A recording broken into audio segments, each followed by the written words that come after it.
అమెజాన్లో షాపింగ్ చేయాలంటే credit card, రెస్టారెంట్లో బిల్లు కట్టాలంటే క్రెడిట్ కార్డ్, పెట్రోల్ బంకులో పెట్రోల్ కొట్టించాలంటే క్రెడిట్ కార్డ్, చివరికి రెంట్ పే చేయాలన్న క్రెడిట్ కార్డ్. ఇలా మీరు కూడా ప్రతి ఒక్క అవసరానికి క్రెడిట్ కార్డ్ వాడుతున్నారా? అయితే ఈ వీడియో మీకోసమే.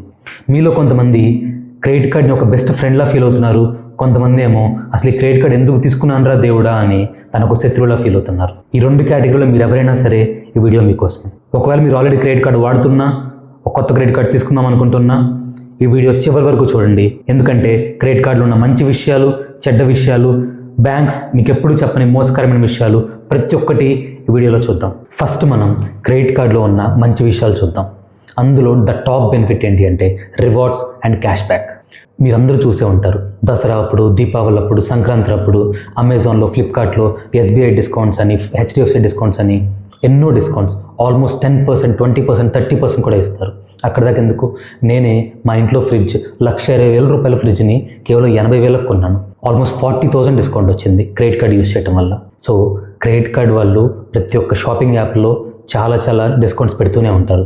అండ్ ఇంకొకటి రివార్డ్ పాయింట్స్. మీరు క్రెడిట్ కార్డ్ యూజ్ చేసిన ప్రతిసారి, మీరు ఖర్చు పెట్టిన ప్రతిసారి మీకు కొన్ని రివార్డ్ పాయింట్స్ వస్తూ ఉంటాయి. ₹100 స్పెండ్ చేస్తే 4 రివార్డ్ పాయింట్స్ అని, ₹100 స్పెండ్ చేస్తే 6 రివార్డ్ పాయింట్స్ అని వస్తూనే ఉంటాయి. ఆ రివార్డ్ పాయింట్స్ని మీరు రకరకాలుగా ఉపయోగపెట్టుకోవచ్చు. ఆ రివార్డ్స్ పాయింట్స్ యూజ్ చేసి మీరు మీ క్రెడిట్ కార్డ్ బిల్ పే చేయొచ్చు. మీకు క్యాష్ కావాలనుకుంటే డైరెక్ట్గా రివార్డ్ పాయింట్స్ని క్యాష్గా మార్చుకోవచ్చు. ఎక్కువ రివార్డ్ పాయింట్స్ అంటే మీరు ఫ్లైట్ టికెట్ కూడా బుక్ చేసుకోవచ్చు. తక్కువ రివార్డ్ పాయింట్స్ అంటే మీరు చిన్న ఐటమ్స్, ఇంట్లో కావాల్సిన చిన్న ఐటమ్స్ షాపింగ్ కూడా చేసుకోవచ్చు. సో క్రెడిట్ కార్డులో క్యాష్ బ్యాక్ అండ్ రివార్డ్స్ అనేవి చాలా బెస్ట్ బెనిఫిట్స్ అండి. వీటిని స్మార్ట్గా యూజ్ చేసుకుంటే ఎంతో డబ్బు సేవ్ అవుతుంది. సెకండ్ బెనిఫిట్, క్రెడిట్ కార్డు వల్ల వచ్చే ఇంకొక బెనిఫిట్ ఏంటి అంటే క్రెడిట్ కార్డ్ అనేది మీ సిబిల్ స్కోర్ని పెంచుతుంది. మీరు కనుక క్రెడిట్ కార్డ్ని జాగ్రత్తగా యూజ్ చేస్తూ మీ బిల్లుని ఎప్పటికప్పుడు టైం టు టైం పే చేస్తూ ఉంటే కనుక మీ సిబిల్ స్కోర్ చాలా ఇంప్రూవ్ అవుతుంది. సిబిల్ స్కోర్ మీ అందరికీ తెలిసే ఉంటుంది. మీరు హోమ్ లోన్కి వెళ్ళినా, పర్సనల్ లోన్కి వెళ్ళినా, కార్ లోన్కి వెళ్ళినా, బైక్ లోన్కి వెళ్ళినా, ఎక్కడికి వెళ్ళినా సరే, ఏ బ్యాంక్ అయినా సరే మీ సిబిల్ స్కోర్ చెక్ చేయకుండా మీకు లోన్ మాత్రం ఇవ్వదు. మీరు కనుక క్రెడిట్ కార్డ్ని చక్కగా ఉపయోగపెట్టుకొని దాని బిల్ని ఎప్పటికప్పుడు టైం టు టైం పే చేస్తుంటే మీ సిబిల్ స్కోర్ అనేది చాలా ఇంప్రూవ్ అవుతుంది. మీరు ఏ లోన్కి వెళ్ళినా సరే వెంటనే అప్రూవల్ దొరుకుతుంది. సో క్రెడిట్ కార్డ్ని మీ సిబిల్ స్కోర్ పెంచుకోవడానికి కూడా ఉపయోగపెట్టుకోవచ్చు. క్రెడిట్ కార్డ్ వల్ల వచ్చే ఇంకో బెనిఫిట్ ఏంటి అంటే క్రెడిట్ కార్డ్ అనేది మనందరికీ ఒక ఎమర్జెన్సీ ఫండ్ లాగా ఉపయోగపడుతుంది. మనలో ప్రతి ఒక్కరికి అత్యవసర అవసరాలు వస్తూనే ఉంటాయి. కొన్నిసార్లు మెడికల్ బిల్స్ పే చేయాల్సి రావచ్చు, కొన్నిసార్లు సడన్గా లాస్ట్ మినిట్లో ఫ్లైట్ టికెట్స్ బుక్ చేయాల్సి రావచ్చు, కొన్నిసార్లు ఇంట్లో ఫ్రిడ్జో టీవీయో పాడైపోయి అవి వెంటనే కొనాల్సి రావచ్చు. అలాంటప్పుడు ₹50,000, ₹1,00,000 కోసం పద్దాకులు ఫ్రెండ్స్ని, ఫ్యామిలీస్ని ₹50,000, ₹1,00,000 అడగలేం కదండి. అలాంటి ఎమర్జెన్సీ అవసరాల్లో కూడా మన క్రెడిట్ కార్డ్ ఒక చక్కటి స్నేహితుడిలాగా మనకు ఉపయోగపడుతుంది. క్రెడిట్ కార్డులో ఉన్న ఇంకో బెనిఫిట్ ఏంటి అంటే సేఫ్టీ అండ్ కన్వీనియన్స్. క్యాష్ మనం ప్రతి ఒక్క చోటకి తీసుకెళ్ళలేం కదండి, ఎందుకంటే క్యాష్ క్యారీ చేయడం అనేది రిస్కీ. అండ్ ఇంకా చెప్పాలంటే ప్రజెంట్ డేస్లో చాలా ప్లేసెస్లో క్యాష్ యాక్సెప్ట్ కూడా చేయరు ఒక లిమిట్ దాటిన తర్వాత. అదే క్రెడిట్ కార్డు ఉంటే మీరు ఎంత పెద్ద ట్రాన్సాక్షన్స్ అయినా సరే క్రెడిట్ కార్డు యూసేజ్ చేయొచ్చు. మీరు క్రెడిట్ కార్డ్ని ఎయిర్పోర్ట్స్లో యూస్ చేయొచ్చు, రైల్వే స్టేషన్లో యూస్ చేయొచ్చు, బస్ స్టాండ్లో యూస్ చేయొచ్చు, మూవీ థియేటర్లో యూస్ చేయొచ్చు, షాపింగ్ యాప్స్లో యూస్ చేయొచ్చు, ఎక్కడ కావాలంటే అక్కడ మీరు క్రెడిట్ కార్డ్ని యూస్ చేయొచ్చు. సో క్రెడిట్ కార్డ్స్ అనేవి మనకి కన్వీనియన్స్ ఇస్తాయి అనమాట. అది క్రెడిట్ కార్డులో ఉండే ఇంకో బెనిఫిట్. అండ్ క్రెడిట్ కార్డ్ చాలా సేఫ్గా మేనేజ్ చేసుకోవచ్చు. క్యాష్ కంటే కూడా క్రెడిట్ కార్డ్ని మేనేజ్ చేయడం చాలా ఈజీ అండ్ సేఫ్. ఇవే కాకుండా కొన్ని క్రెడిట్ కార్డ్స్ సో మీకు ఫ్రీగా ఇన్సూరెన్స్ ఆఫర్ చేస్తాయి, కొన్ని ఎయిర్పోర్ట్ లాంజ్ యాక్సెస్ ఆఫర్ చేస్తాయి, కొన్ని ఫ్రీ మూవీ టికెట్స్ ఆఫర్ చేస్తాయి, కొన్ని ఫ్రీ గోల్ఫ్ కోర్స్లు ఆఫర్ చేస్తాయి. క్రెడిట్ కార్డ్ వల్ల ఎన్నో బెనిఫిట్స్ ఉన్నాయి. సార్ CA గారు మీరే ఇన్ని ఉపయోగాలు చెప్పారు కదా, ఇంక నేను క్రెడిట్ కార్డ్ని బీభత్సంగా వాడేస్తాను సార్ అంటే కుదరదండి. ఎందుకంటే క్రెడిట్ కార్డులో బెనిఫిట్స్ ఎన్ని ఉన్నాయో క్రెడిట్ కార్డులో చెడ్డ విషయాలు, రిస్కీ విషయాలు కూడా అంతే ఉన్నాయి. సో క్రెడిట్ కార్డ్ని స్మార్ట్గా వాడుకుంటే చాలా బాగుంటుంది. బట్ కానీ చాలా మందికి క్రెడిట్ కార్డులో ఉన్న కొన్ని చెడ్డ విషయాలు కూడా తెలియవు. అవంటే ఇప్పుడు చూద్దాం. క్రెడిట్ కార్డులో మీకు తెలియాల్సిన ఫస్ట్ బ్యాడ్ విషయం ఏంటి అంటే హై ఇంట్రెస్ట్ రేట్. మీరు time to time bill pay చేస్తే బాగానే ఉంటుంది. ఒకవేళ మీరు బిల్ పే చేయలేని పక్షంలో మీకు almost 40% per annum interest charge చేస్తారు. మీరు బయట వడ్డీకి తీసుకున్న ₹2 పడుతుందేమో, కానీ క్రెడిట్ కార్డ్ మీరు పే చేయకపోతే ఆల్మోస్ట్ నెలకి ₹3, ₹4 వడ్డీ పడుతుంది. సో క్రెడిట్ కార్డ్ ఎప్పుడైనా సరే టైం టు టైం పే చేసేయండి.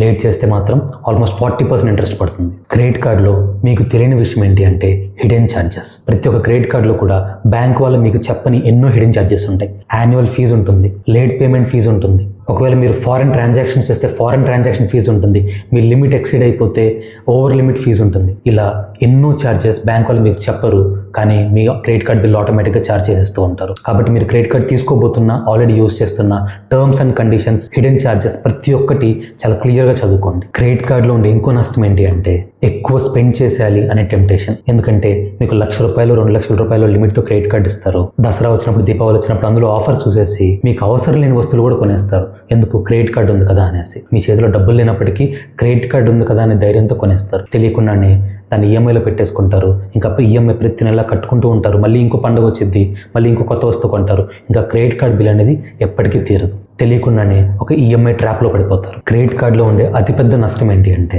Debt trap. చాలా మంది తెలియకుండా ఒక క్రెడిట్ కార్డు తీసుకుంటారు, దాన్ని షాపింగ్ కోసం వాడేస్తారు. ఆ బిల్లు టైం వచ్చింది, అది పే చేయడానికి డబ్బులు లేక ఫస్ట్ మినిమం డ్యూ పెట్టుకుంటారు. అది పెరుగుతూ కనీసం ఆ మినిమం డ్యూ కట్టడానికి కూడా డబ్బులు లేక ఇంకో కొత్త క్రెడిట్ కార్డు తీసుకుంటారు. అందులో నుంచి డబ్బు క్యాష్ విత్డ్రా చేసి ఈ క్రెడిట్ కార్డు బిల్ పే చేస్తారు. ఈ క్రెడిట్ కార్డుని బిల్ పే చేయడానికి మళ్ళీ ఇంకో క్రెడిట్ కార్డు తీసుకుంటారు. ఇలా తెలియకుండానే ఒక డెట్ సైకిల్లో పడిపోతూ ఉంటారు. కాబట్టి క్రెడిట్ కార్డులో మంచి విషయాలే కాదు, చెడ్డ విషయాలు కూడా చాలా ఉన్నాయి. సో మీరు జాగ్రత్తగా వాడుకుంటే క్రెడిట్ కార్డు అనేది చాలా బెనిఫిట్గా ఉపయోగపడుతుంది. అదే జాగ్రత్తగా వాడుకోకపోతే మీకు తెలియని ఎన్నో నష్టాలకి గురవుతారు. ఇప్పుడు క్రెడిట్ కార్డు గురించి చాలా మందికి తెలియని అగ్లీ విషయాలు చూద్దాం. First thing, minimum due trap. ఏదో అవసరం ఉండి ₹1,00,000 క్రెడిట్ కార్డు వాడేస్తారు. బిల్ వచ్చింది, బిల్ వచ్చినప్పుడు పే బిల్ కొడితే అక్కడ మీకు minimum due, total out standing కనిపిస్తూ ఉంటాయి. టోటల్ అవుట్ స్టాండింగ్ 1 lakh కనిపించింది, మినిమం డ్యూ ఏమో 5,000 కనిపించింది. అమ్మ పర్లేదు 5,000 కదా అనేసి 5,000 పే చేస్తారు. కానీ మీకు తెలియంది ఆ మిగతా 95,000 మీరు పే చేయాలి కదా.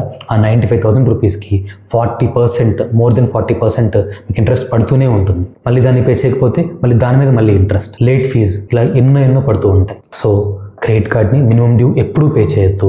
ఎప్పుడైనా సరే క్రెడిట్ కార్డు వాడుకుంటే దానికి ఫుల్ అమౌంట్ పే చేయండి. మినిమం డ్యూ ట్రాప్లో ఒక్కసారి పడ్డారా ఇంకా లైఫ్ లాంగ్ మీ క్రెడిట్ కార్డు బిల్ని మీరు తీర్చలేరు.